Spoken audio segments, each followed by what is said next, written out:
자, 오늘 여러분들과 함께 나누실 말씀의 제목은 누구든지입니다.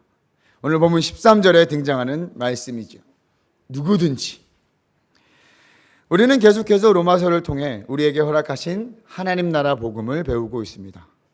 우리가 복음을 듣고 말할 수 있는 것은 정말 놀라운 은혜입니다. 로마서를 통해서 우리가 복음에 관해서 더 정확히 알고 정확히 말할 수 있기를 소망합니다. 사랑하는 한명신앙 공동체 여러분, 우리는 하나님의 선택 가운데 있는 자들임을 여러분 믿으십니까? 아멘. 그렇습니다. 우리는 여호와 하나님의 선택 가운데 구원받은 믿음의 사람들입니다. 하나님의 선택이 저와 여러분들을 향해 있는 것입니다. 로마서 9장부터 11장은 우리 새로운 주제를 이야기한다고 했습니다. 하나님께서 인류를 구원하시는 일하심, 그 하나님의 구속의 역사에 관해서 이야기하고 있습니다. 그 중심에는 누가 있습니까? 바로 이스라엘 민족과 이방인들이 있습니다. 사실 이 내용을 조금 더 확장하면 우리 인류 전체를 뜻하는 말이기도 합니다. 하나님의 선택 가운데 세워진 이스라엘 민족과 그 외의 이방인들, 저와 여러분들까지도 말이죠. 사도 바울은 디모데에게 편지하면서 이렇게 말했습니다. 하나님은 모든 사람이 구원을 받으며 진리를 아는 데 이르기를 원하시느니라. 아멘. 사도 바울은 하나님께서는 여전히 선택하신 백성, 즉 이스라엘 백성들을 구원하기를 원하시며 그 일을 위해서 이방인들까지도 구원의 통로로 사용하심을 로마서 9장부터 11장까지의 내용을 통해서 이야기하고 있는 것입니다. 당시 로마 교회는 물론 초대교회에는 유대인들, 즉 이스라엘 민족들보다 이방인들이 더 많았다고 말씀을 드렸습니다. 복음이 이방인들에게까지 전해져서 믿는 사람들이 더욱 많아지게 된 거예요. 이방인들이 이렇게 점점 늘어나는데 선택된 백성이라는 이스라엘 민족은 예수님을 거부하는 상황 속에서 사도 바울은 안타까운 마음을 고백하고 있습니다. 그렇기에 사도 바울의 그 마음은 여전히 이스라엘 민족에게 향해 있습니다. 사도 바울은 모세의 심정을 가지고 기도했습니다. 이스라엘 백성들이 하나님께 돌아오기를 바랐습니다.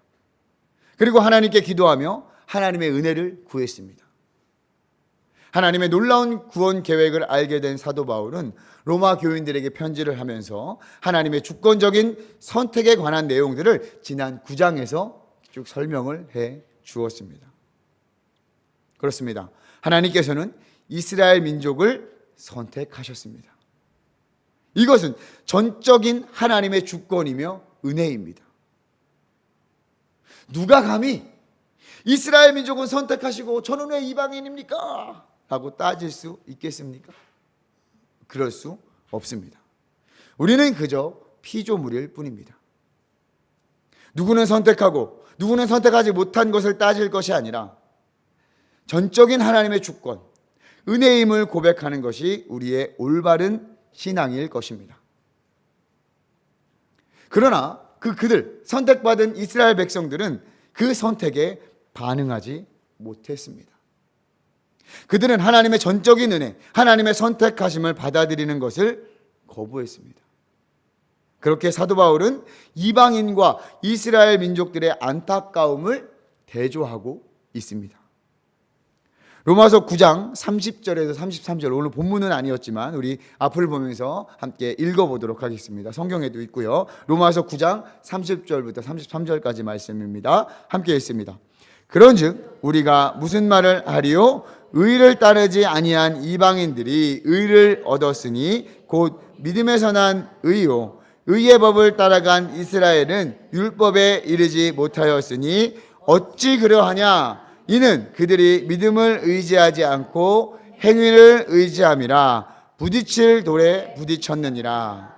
기록된 바 보라, 내가 걸림돌과 거치는 바위를 시온에 두노니 그를 믿는 자는 부끄러움을 당하지 아니하리라 함과 같으니라. 아멘. 아멘. 자, 의를 따르지 않는 이방인들이 의를 얻었습니다. 왜요? 믿음에서 난 의 때문입니다. 즉 하나님을 따르지 않는 이방인들이 은혜를 얻었습니다. 그 이유는 믿음에서 난 은혜 때문입니다. 반면 의의 법을 따른 이스라엘 백성들은 그 의의 법 율법에 이르지 못했습니다. 왜요? 그들은 믿음을 의지하지 않고 행위를 의지했기 때문입니다. 즉 하나님의 법을 따라간 이스라엘은 그 하나님의 법인 율법에 이르지 못했습니다. 믿음을 의지하지 않고 행위를 의지했기 때문에. 그들에게 율법을 주신 하나님의 본뜻을 생각한 것이 아니라 율법을 잘 지키는가? 안 지키는가? 이것에만 열심을 내다 보니 오히려 구율법에 다다르지 못했던 것입니다. 오히려 그들은 하나님께서 두신 부딪힐 돌, 걸리는 돌에 넘어져 부딪히게 된 것입니다. 그 돌이 무엇입니까? 바로 예수 그리스도입니다. 이 표현은 사도 바울이 구약의 이사야 선지자의 말씀이 성취됨을 보여줌으로써 하나님께서 말씀하신 예언의 성취가 그들에게 임하였음을 보여주고 있는 것입니다. 이사야 28장 16절에 그러므로 주 여호와께서 이같이 이르시되 보라 내가 한 돌을 시온에 두어 기초를 삼았노니 곧 시험한 돌이요 귀하고 견고한 기초돌이라 그것을 믿는 이는 다급하게 되지 아니하리로다. 다급하지 않게 된다는 얘기는 불안하지 않다, 실망하지 않다, 조급하지 않다, 이런 뜻이라고 합니다. 자, 예수 그리스도를 믿는 자 이방인들에게는 이 예수 그리스도가 믿음의 주춧돌이었지만 이스라엘에게는 걸림돌이 된 것입니다.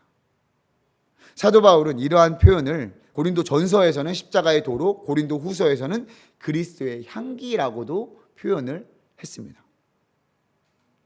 그럼에도 불구하고 사도 바울은 여전히 그들 이스라엘 민족들을 위해서 기도합니다. 형제들아, 내 마음에 원하는 바와 하나님께 구하는 바는 이스라엘을 위함이니 곧 그들로 구원을 받게 함이라. 내가 이스라엘을 위해서 구한다. 하나님께 기도한다. 그들로 구원을 받게 하여 주시옵소서. 이스라엘 민족들에게 열심이 있었지만 올바른 지식을 따른 것이 아니었습니다. 오늘 본문 2절에서 보니까 내가 증언하노니 그들이 하나님께 열심히 있으나 올바른 지식을 따른 것이 아니니라. 율법을 향한 열심이 있었지만 헛수고였던 것입니다. 정말 유대인들은 율법을 잘 지키려고 최선을 다했던 자들입니다. 심지어 몇몇 유대인들은 전쟁과 폭력까지도 동원하여 율법을 지키려고 노력했습니다. 지금도 많은 정통 유대인은 이방인과 말도 섞지 않으며 그들의 열심을 유지하는 사람들도 있습니다. 그러나 그들의 이러한 열심은 하나님의 의가 아닌 자기 의를 따르는 것이었습니다. 그러니 넘어질 수밖에 없는 것이죠. 내가 얼마나 지켰고 당신은 얼마나 지켰습니까? 나는 이 정도야. 그러나 어떻습니까? 율법을 100% 모두 지키는 사람이 있습니까? 절대 없습니다. 100% 없습니다. 100개의 율법 중에서 99개를 지키고 1개를 못 지킨 사람도 율법을 어긴 사람이 되죠. 율법으로 의롭다함을 받지 못한다는 것은 이미 로마서 3장에서 분명하게 다루었습니다. 죄로 인해 타락한 우리 인간은 그 율법에 다다를 수 없게 되었던 것입니다. 사도 바울은 이스라엘이 하나님의 의를 모르고 자기 의를 세우려고 힘써 하나님의 의에 복종하지 않았다고 이야기합니다. 3절에 그렇게 되어 있죠. 하나님께서 거저 주시는 은혜, 구원자로서 우리에게 주시는 하나님 백성의 은혜를 모르고 자기가 이 율법으로 의를 이루려고 부단히 애를 써 하나님의 구원의 방법, 즉 예수 그리스도를 믿음으로 구원에 이르는 그 의로운 방법에 복종하지 않았다는 의미입니다. 이스라엘은 이 구원의 은혜, 이 구원의 방법을 인정하지 않았던 거예요. 받아들이지 않았던 거예요. 예수 그리스도를 거부했어요. 하지만 그들이 거부했던 예수 그리스도는 율법에 마침이 되신 분입니다. 율법의 마침이라는 의미는 종료, 마지막, 목표, 완성이라는 뜻을 가지고 있습니다. 즉 예수님이 율법의 마침이 되셨다는 것은 이제 율법의 시대가 끝났다는 것을 의미합니다. 이제 새롭게 시작되는 은혜의 시대입니다. 또한 율법의 마침이란 율법의 완성을 의미하는 것입니다. 완성. 하나님께서 우리에게 주신 율법의 본 목적과 목표가 완성이 되었다는 의미입니다. 우리가 할 수 없는 것을 예수 그리스도를 통해서 이 율법을 완성했다는 거예요. 따라서 우리는 이 율법을 옛 것으로, 필요 없는 것으로 받아들이는 것이 아니라 예수 그리스도를 통해 완성된 이 율법의 목적과 목표를 잘 이해하고 우리에게 주어진 새로운 시대, 새로운 율법을 따라야 하는 것입니다. 왜요? 예수 그리스도가 그렇게 하셨기 때문에. 이스라엘은 이 사실을 거부했습니다. 아직도 거부하고 있는 사람들도 있습니다. 그들은 아직도 열심히 이 율법을 지키고 따르려고 했습니다. 모세에게 하셨던 하나님의 말씀처럼 율법으로 말미암는 의를 행하며 그 의로 살려고 최선을 다해서 노력을 했습니다. 어렵고 힘들어도 그들 나름대로는 말씀을 의지하며 살아내려고 노력한 것이죠. 하지만 성경은 뭐라고 얘기합니까? 율법으로는 결코 의롭다 할 수 없습니다. 로마서 3장 20절. 그러므로 율법의 행위로 그의 앞에 의롭다 하심을 얻을 육체가 없나니 율법으로는 죄를 깨달음이라. 누가 율법으로 하나님 앞에 의롭다 하겠습니까? 하나님께서는 우리에게 믿음의 의, 믿음으로 구원을 얻는 하나님의 놀라운 은혜와 긍휼을 허락하셨습니다.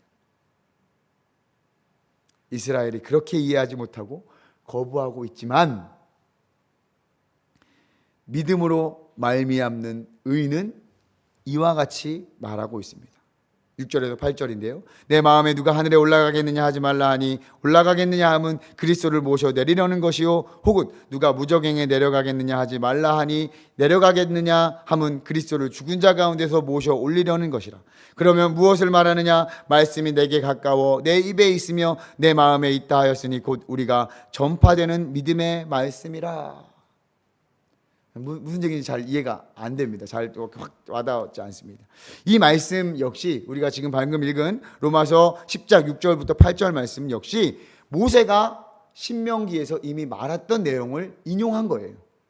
신명기 30장 11절부터 14절 말씀을 인용한 것인데요. 모세는 신명기에서 가나안 땅 입성을 앞둔 이스라엘 백성들에게 하나님께서 명령하신 말씀을 다시 한번 설교를 통해서 신명기를 통해서 다 말씀을 하신 거예요.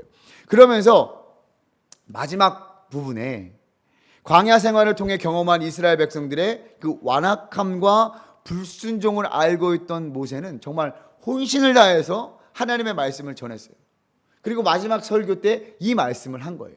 그 모세가 한 말을 함께 앞을 보면서 한번 읽어보도록 하겠습니다. 천천히 같이 읽겠습니다. 시작. 내가 오늘 내게 명령한 이 명령은 내게 어려운 것도 아니요 먼 것도 아니라 하늘에 있는 것이 아니니 내가 이르기를 누가 우리를 위하여 하늘에 올라가 그의 명령을 우리에게로 가지고 와서 우리에게 들려 행하게 하려 할 것이 아니요 이것이 바다 밖에 있는 것이 아니니 내가 이르기를 누가 우리를 위하여 바다를 건너가서 그의 명령을 우리에게로 가지고 와서 우리에게 들려 행하게 하려 할 것도 아니라 오직 그 말씀이 내게 매우 가까워서 내 입에 있으며 내 마음에 있은즉 내가 이를 행할 수 있느니라. 아멘. 자, 모세는 가나안 땅을 앞둔 이스라엘 백성들에게 하나님의 뜻을 다시 한번 선포하면서 내게 명령하는 이 명령들은 어려운 것이 아니다. 먼 것도 아니야. 하늘에 그 명령이 있어서 그 위대한 명령이 있어서 누가 하늘에 올라와서 그 명령을 좀 갖고 내려와서 우리에게 좀 알려줘라. 이러한 것도 아니고 먼 바다에 있어서 거기까지 누가 갖고 와서 좀 이거 좀 봐라 이렇게 할 것도 아니라 이 말씀은 매우 가까이 내 입에 있으며 내 마음에 있다. 그러니 가나안 땅에 들어가서도 잘 지켜라. 그러면서 이 30장 11절 14절 그 이후에는 내가 너희 앞에 복과 저주를 둘게. 너희가 딱 보는 앞에 복과 저주를 둘게. 무엇을 선택할래? 이렇게 이야기하는 거예요. 그러니까 이 말씀은 뭡니까? 하나님의 이 말씀을 너희들 잘 지켜라. 결코 어려운 게 아니다. 둘 중에 선택해라. 뭐 선택할래? 여러분 모세의 간절한 마음을 여러분 느껴지십니까? 이것을 그대로 인용해서 사도 바울이 이야기한 것입니다. 하나님께서 우리에게 주신 믿음으로 말미암는 의는 하늘에 계신 예수님이 이 땅에 오셔서 막 우리에게 다시 보여줘야 되고 또 죽으신 예수님을 다시 살려서 이 땅에 우리를 좀 우리에게 쉽게 알려주세요. 이렇게 할 것이 아니라 불가능한 것이 아니라 우리가 쉽게 가까이에 있다는 그런 이야기인 거예요. 하나님께서는 예수 그리스도를 이 땅에 보내셨고 십자가에 못 박혀 죽으셨으나 다시 살리셨습니다. 이미 다 보여주셨어요. 그 복음, 그 은혜의 복음은 쉽고 가깝다. 할렐루야. 믿음으로 말미암는 의는 쉽고 가깝습니다. 믿으면 됩니다. 이스라엘 민족도 믿을 수 있습니다. 그 뒤에 말씀을 보세요. 사도 바울이 전하는 것은 너무나도 쉽습니다. 내 입으로 예수를 주로 시인하며 하나님께서 그를 죽은 자 가운데서 살리신 것을 내 마음에 믿으면 구원을 받으리라. 할렐루야. 사람이 마음으로 믿어 의에 이르고 입으로 시인하여 구원에 이르느니라. 할렐루야. 성경에 이르되 누구든지 그를 믿는 자는 부끄러움을 당하지 아니하리라. 이것도 마찬가지 구약에 있는 말씀인데 부끄러움을 당하지 않는다는 것은 죄의 심판을 받지 않는다는 거예요. 우리는 예수 그리스도로 말미암아 유대인이나 헬라인이나 차별이 없이 한 분이신 주께서 모든 사람의 주가 되사 그를 부르는 모든 사람에게 부유하시도다. 할렐루야. 누구든지 주의 이름을 부르는 자는 구원을 받으리라. 할렐루야. 사도 바울이 이렇게 이야기하는 거예요. 좀 이스라엘 백성아 좀 들어라 이렇게 하는 것 같지 않습니까, 여러분? 이스라엘 민족도 저도 여러분들도 그리고 아직 믿지 않는 우리 형제, 자매, 가족, 친지, 이웃 누구든지 구원을 받을 수 있습니다. 할렐루야. 이것이 바로 믿음으로 말미암는 의입니다. 얼마나 쉽고 가깝습니까? 어려운 것이 있습니까, 여러분? 그러나 우리가 알아야 할 것은 믿지 않는 이 책임은 하나님의 책임이 아니라 그 책임이 이스라엘에게 있다라는 거예요. 그 이야기를 지금 이어서 하고 있습니다. 이렇게 쉽고 가까운 것을 이스라엘 민족 앞에 두었습니다. 하지만 이스라엘 민족이 거부한 거예요. 하나님은 이미 충분하게 보내셨습니다. 충분히 보내셨어요. 14절 이하에 보면 이스라엘 민족들에게 처음에는 족장들을 통해서 모세를 통해서 또 여호수아를 통해서 그리고 가나안 땅에 들어가서는 많은 왕들과 선지자들을 보내서 그들에게 반복해서 이야기했습니다. 하나님을 바라봐라. 하나님의 말씀을 들으라. 하지만 이스라엘은 그 잘못된 선택, 완악한 마음을 가졌습니다. 우리 14절과 15절 말씀을 다시 한번 읽어볼까요? 시작. 그런즉 그들이 믿지 아니하는 일을 어찌 부르리요? 듣지도 못한 일을 어찌 믿으리요? 전파하는 자가 없이 어찌 들으리요? 보내심을 받지 아니하였으면 어찌 전파하리요? 기록된 바 아름답도다 좋은 소식을 전하는 자들의 발이여 함과 같으니라. 아멘. 자, 이 말씀 여러분 참 많이 들었죠? 근데 이 말씀을 자세히 보면 믿음의 단계가 있음을 우리는 좀 알 수 있는 것 같습니다. 먼저 하나님께서 보내셔야 돼요. 보내심을 받지 아니하면 어찌 전파하리요? 지금 이 말씀을 좀 거꾸로 한번 가보는 거예요. 잘 따라와 보세요. 먼저 하나님께서 보내십니다. 사람을 보내시기도 하고 상황과 환경을 보내시기도 합니다. 그리고 전도자를 보내십니다. 그들은 무엇을 전파합니까? 복음을 전파합니다. 하나님의 뜻을 전파해요. 그리고 그 전파하는 복음을 어떻습니까? 듣습니다. 들어요. 이스라엘 백성들이 들었을 것이고 저와 여러분들이 들었습니다. 그 복음의 소식을 듣고 믿는 거예요. 듣고 믿는 거예요. 하나님을 믿고 예수 그리스도가 우리의 구원자임을 믿습니다. 그리고 입으로 예수를 주라고 시인합니다. 그리고 마음으로 믿어 의에 이르게 됩니다. 그러면 구원에 이르게 되는 거예요. 자, 보내신 분은 누구예요? 하나님이에요. 보냄을 받은 하나님의 사람들이 이스라엘에게 하나님의 뜻을 전합니다. 복음을 전합니다. 그들이 들었습니다. 분명히 들었어요. 안 들을 수가 없어요. 그러나 그들은 믿지 않았습니다. 이 믿음의 단계에서 걸림이 되었어요. 그러니까 그 다음이 가지 못하는 거예요. 그들이 복음을 순종하지 않았습니다. 이사야의 예언처럼 그들이 믿지 못한 것이 이미 참 하나님은 이사야를 통해서 미리 이렇게 말씀을 해주셨어요. 그들은 복음을, 하나님의 구원의 원리를 순종하지 않았습니다. 어떻게 해요? 믿지 않음으로, 받아들이지 않음으로 그들이 믿지 못한 거예요. 그들에게 들리지 않은 것은 결코 아닙니다. 이미 소리가 당시에도 온 땅에 퍼졌고 말씀이 땅끝까지 이르렀습니다. 그러나 이스라엘은 듣기를 거부하며 듣지 않았습니다. 사도 바울이 분명히 말하고 있습니다. 믿음은 들음에서 나고 들음은 그리스도의 말씀으로부터. 할렐루야. 하나님의 말씀을 들어야 믿음이 생깁니다. 하나님 저에게 믿음을 주세요. 왜 저에게 믿음이 없나요? 다윗과 같은 믿음을 주시고 요셉과 같은 믿음을 주세요. 우리 자녀가 믿음의 자녀로 서가길 원합니다. 그렇게 기도만 하지 마시고 하나님의 말씀 앞에 나아가며 하나님의 말씀, 이 성경을 우리가 듣고 읽고 들려줘야 믿음이 생기는 겁니다. 그래서 우리가 지금도 하나님의 말씀을 듣고 있는 것 아니겠습니까? 그러나 이스라엘의 선택은 불순종이었습니다.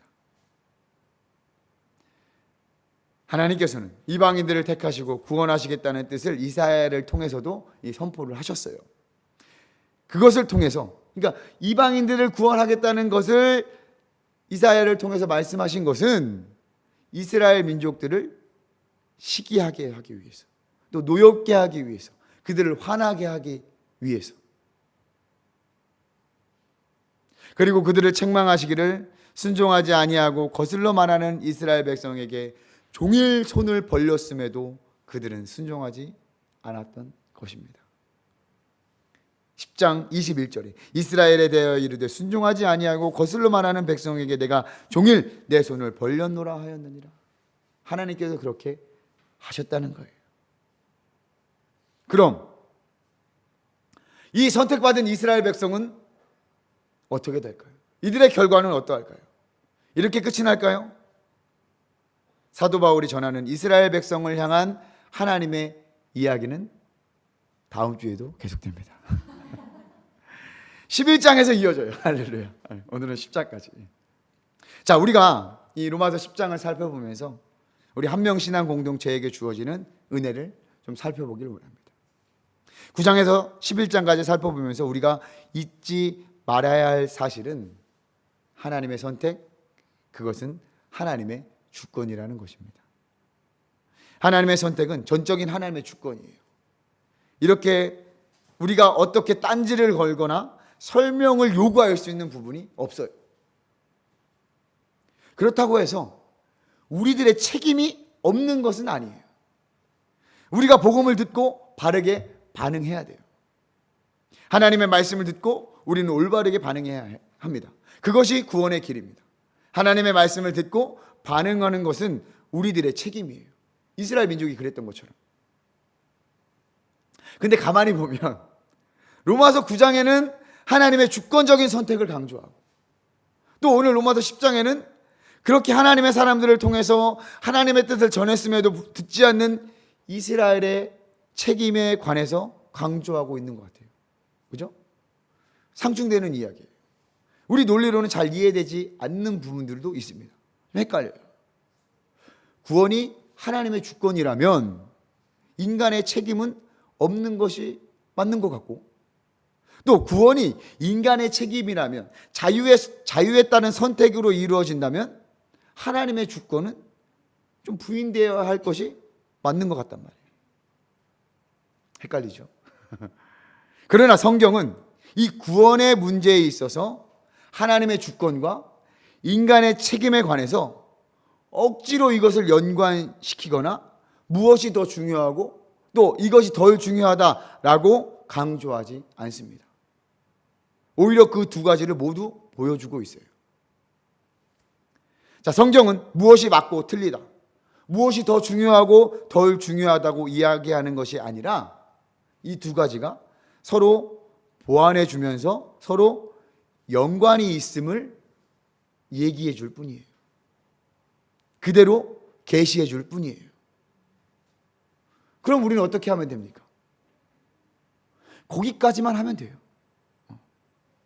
무엇이 맞고 틀리고 우열을 가릴 필요가 없는 거예요. 성경에서 이야기하는 것을 받아들이면 되는 거예요. 다소 무책임하다고 할 수도 있을 것입니다. 하지만 이 신비하고 오묘한 하나님의 구원 방법은 우리가 다 이해할 수가 없어요.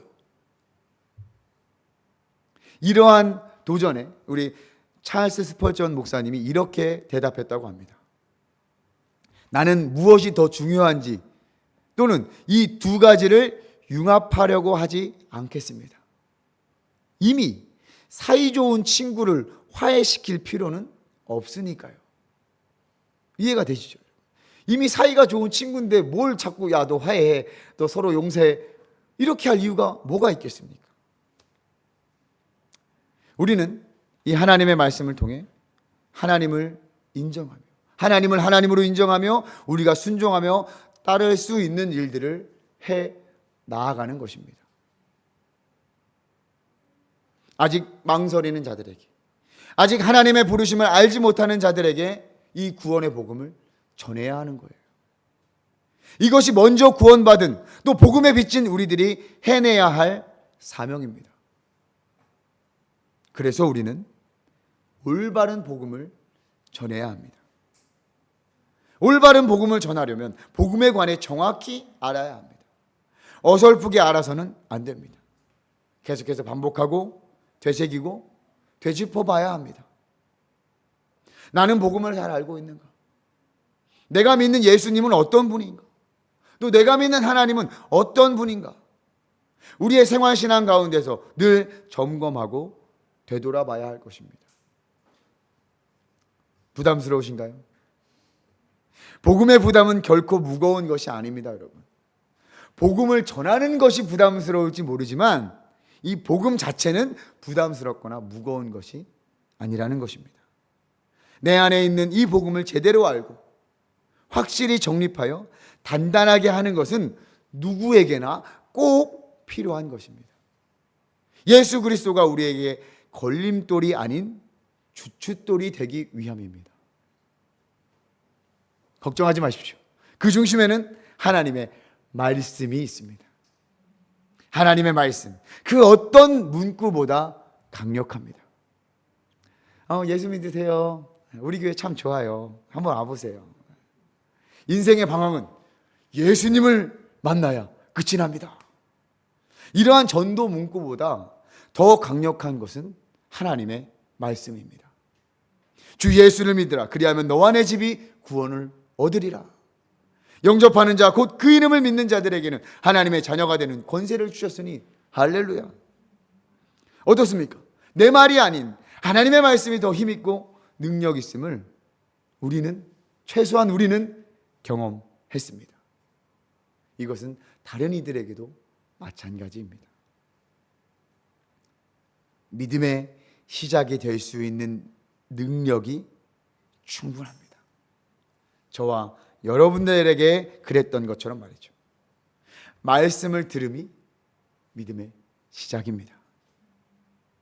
자, 마지막으로 기억해야 할 것은 우리가 보냄을 받았다는 사실을 알아야 합니다. 그 누구도 예외 없이 말이죠. 예수님의 지상명령, 마태복음 28장 18절부터 20절 말씀. 이 명령에서 자유한 사람은 단 한 사람도 없습니다. 우리가 예수를 믿는다면 말이죠. 예수님의 제자라면, 예수님을 믿고 구원받은 저와 여러분들이라면 이 명령을 피해갈 수 없습니다. 이 명령 어떻게 시작합니까? 하늘과 땅의 모든 권세를 내게 주셨으니 그러므로 너희는 가서. 우리가 보냄을 받았습니다. 여러분 믿으십니까? 여러분 믿으세요? 정말 믿으십니까? 여러분 우리 보냄을 받았어요. 우리는 기회를 얻어서 가야 합니다. 해외가 될 수도 있고요, 국내가 될 수도 있습니다. 그리고 가장 가까운 가정이 될 수도 있습니다. 어느 한 목사님이 그러시더라고요. 야, 보내는 선교사가 어딨냐? 우리는 모두 가야 되는 선교사다.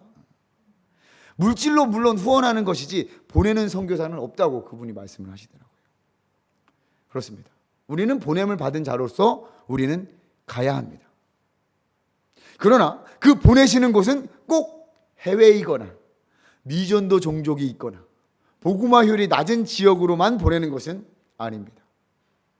우리의 가정에, 또 우리의 친지들에게, 가까운 이웃에게, 그리고 우리의 일터 가운데, 더 나아가 이 세상의 교회 안으로도 보냄을 받아 갈 수 있으심을 믿어야 합니다. 그 보내심에 우리는 순종할 수 있어야 합니다.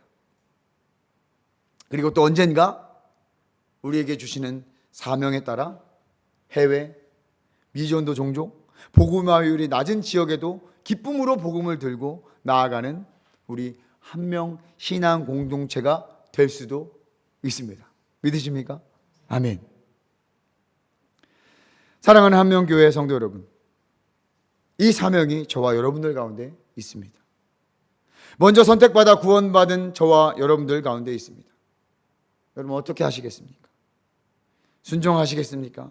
아니면 이스라엘 민족과 같이 거부하시겠습니까? 귀한 사명을 함께 감당하는 우리 한명 신앙 공동체가 됩시다. 우리 함께 세워져 나아갑시다. 하나님 말씀에 순종하며 능력이 되는 그 말씀에 순종합시다. 또 복음을 바르게 알아갑시다. 우리 안에 이 부끄럽지 않은 복음, 능력이 되는 이 복음을 잘 세워 나갑시다. 그렇게 된다면 결코 부담스럽지 않게 가깝고 쉬운 이 복음을 우리가 누리고 전할 수 있게 될 줄 믿습니다. 아무쪼록 새롭게 시작하는 한 주, 보냄을 받은 그곳에서 순종하며 하나님의 능력을 경험하는 저와 여러분들이 되시기를 주님의 이름으로 축복합니다. 할렐루야.